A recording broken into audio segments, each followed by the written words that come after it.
अमेरिकी राजनीति में करीब 5 दशकों से सक्रिय एक व्यक्ति ने सबसे युवा सीनेटर से लेकर सबसे उम्रदार राज्य राष्ट्रपति बनने का सफर तय कर इतिहास रच दिया। इस व्यक्ति ने यह साबित कर दिया कि अगर आपकी मेहनत में दम हो तो आपके सामने आपकी मंजिल बहुत कम होती है। इनसे हमें यह सीखने मिलता है कि अगर आपकी बुलंदियां मजबूत हो तो आपको आपके मंजिल का रास्ता तय करने में चाहे कितनी भी कठिनाई आए, मगर यह मुश्किलें आपका कुछ भी नहीं बिगाड़ सकती। ठीक उसी तरह अपने जीवन में कई कठिन रास्तों को पार कर, यहाँ तक कि अपने पूरे परिवार को खोकर एक 78 वर्षीय व्यक्ति आज दुनिया के अग्रणी राज्य के राष्ट्रपति बने। जी हाँ, हम बात कर रहे हैं अमेरिकी राष्ट्रपति जो बाइडेन की। दोस्तों, आज के इस वीडियो में हम आपको जो बाइडेन की एक सीनेटर से लेकर अमेरिकी के राष्ट्रपति बनने तक का सफ़र बताएंगे। चलिए वीडियो शुरू करते हैं। दोस्तों, वीडियो शुरू करने से पहले अगर आपने हमारे चैनल को सब्सक्राइब नहीं किया तो जल्दी सब्सक्राइब कीजिए और बेल आइकन भी दबा दीजिए। तो चलिए वीडियो शुरू करते हैं।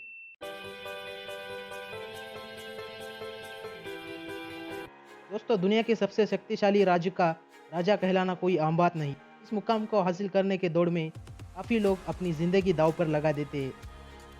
उनके मन में सिर्फ एक यही सपना होता है कि वह अपने मुकाम तक हर हाल में पहुंचे। दोस्तों, जोसेफ जो बाइडेन, जिन्हें कि हम जो बाइडेन के नाम से जानते हैं, उनके सफलता की कहानी भी कुछ ऐसी ही है। जो बाइडेन का जन्म 20 नवंबर 1942 को पेंसिल्वेनिया राज्य के स्क्रैटन में एक आयरिश परिवार में हुआ था। बाइडेन के पिता एक सेकेंड हैंड कार शोरूम चलाते थे, लेकिन बाइडेन के पैदा होते कुछ दिनों के बाद उनके पिता का कार शोरूम बंद हो गया। उनकी परिस्थिति कुछ ठीक नहीं थी। इस कारण से वो डेलावेयर अपनी दादी के पास चले गए और यहाँ से ही उनकी असल ज़िंदगी शुरू हुई। बाइडेन अपने बचपन में सही तरह से बोल नहीं पाते थे। वो बात करते समय उतलाते हुए बात करते थे। इसकी वजह से उनका काफ़ी मजाक उड़ाया जाता था और सभी सोचते थे कि बाइडेन कभी अच्छे से बात नहीं कर पाएंगे। लेकिन बाइडेन घंटों शीशे के सामने खड़ा होकर कविताएं पढ़ते थे और उन्होंने यह ठान लिया था कि वो उनकी बोली सही करके रहेंगे।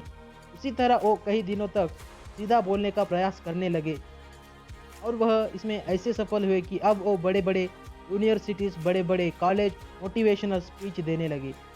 बाइडेन ने राजनीति में आने से पहले कुछ दिनों तक वकील के रूप में काम किया। वह इतिहास में 5वें सबसे कम उम्र के अमेरिकी सीनेटर और डेलावेयर के सीनेटर के रूप में सबसे लंबे समय तक सेवारत रह चुके हैं। सन 1972 में बाइडेन सीनेटर के लिए चुने गए सबसे कम उम्र के लोगों में एक थे। उनको जैसे जैसे कामयाबी मिल ही रही थी कि उनके जीवन में सबसे बड़ी आपदा आ गई।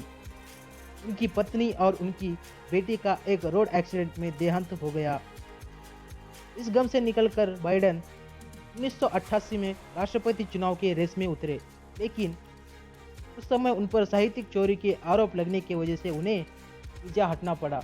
उन्होंने फिर से 2008 के राष्ट्रपति चुनाव में भाग लिया, लेकिन उनको तभी भी केवल निराशा ही प्राप्त हुई। बाइडेन ओबामा के कार्यालय में 2008 से 2016 तक 2 बार उपराष्ट्रपति भी रह चुके हैं।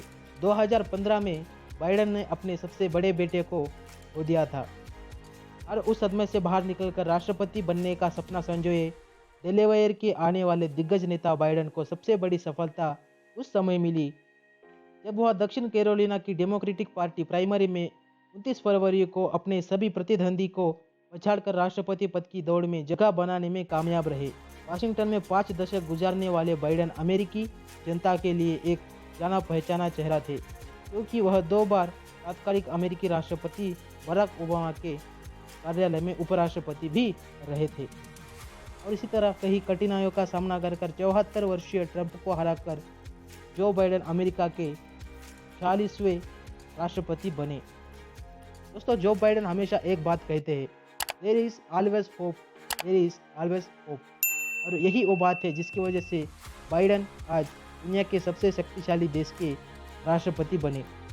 बाइडेन लगातार 2 बार हारने पर भी जिद नहीं छोड़ी और वह अपने राष्ट्रपति बनने के संकल्प के साथ आगे बढ़ते गए और आज वो दुनिया के सबसे शक्तिशाली देश के राजा बन गए। America's an idea stronger than any army, more powerful than any dictator or tyrant. It gives hope to the most desperate people on earth. The most powerful idea in the history of the world, I think, beats in the heart of the people of this country. No matter your race, your ethnicity, no matter your gender identity, your sexual orientation, no matter your faith. It unites America. Whether your ancestors were native to these shores, whether they were brought here forcibly and enslaved, whether they're immigrants from generations back, or those coming today looking to build a better life for their family. Times as challenging as these, I believe there's only one way forward. As a united America, united in our dream of a better future for us and for our children. This is our moment, this is our mission, and we'll do it together. I'm Joe Biden, and I approve this message.